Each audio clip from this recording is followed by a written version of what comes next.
snatch. The first thing you want to do is determine what your snatch width grip is. For everybody, it's a little bit different.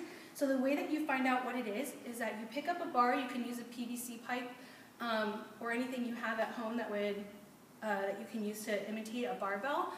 So you want to pick up the barbell, and you want the bar to rest somewhere in between where if you were wearing pants, where your belt and your pockets would be. So it should be right in that hip crease. So you don't want it to be too far in where it's lower than that, or if you're too far out, it'll be too high. So you want it to be right in that hip pocket, right where your hip crease is. So then I want you to take notice of where your hands are on the bar. So you can see on the bar that there are these knurlings that help you kind of measure where your hands would be. So for me, my hands were right about in the middle of these two knurlings. So when you go down to grab the bar, that's where you're going to grab it at, that snatch width distance. So now we're going to talk about how to approach the bar. So if we're pulling the weight from the ground, we have to have an approach to get down there to the bar.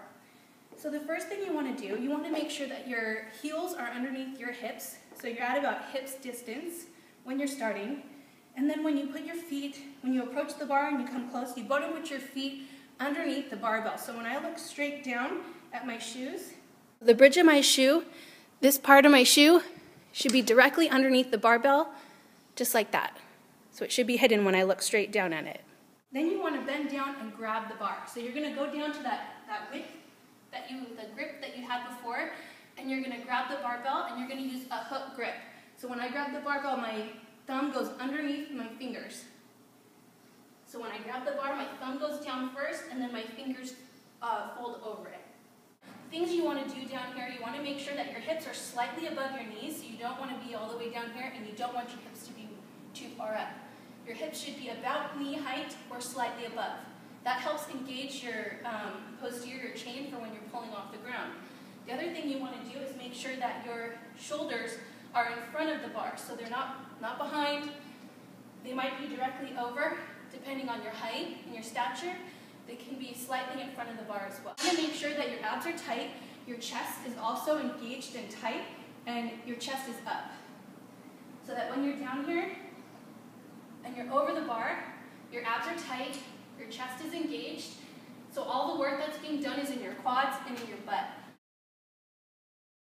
You're going to initiate the movement by squeezing your butt, tightening your quads, pushing through the floor, through your heels, and lifting the bar up off the ground above your knees. Once you've gotten the bar past your knees, you want to make sure you're still maintaining a flat back, that your abs are tight, that your chest is up, and then you're going to shift back, pivoting at your hips.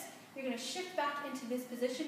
So in this position, your knees are slightly bent, your back is tight and straight, your abs are tight, and you have a neutral spine.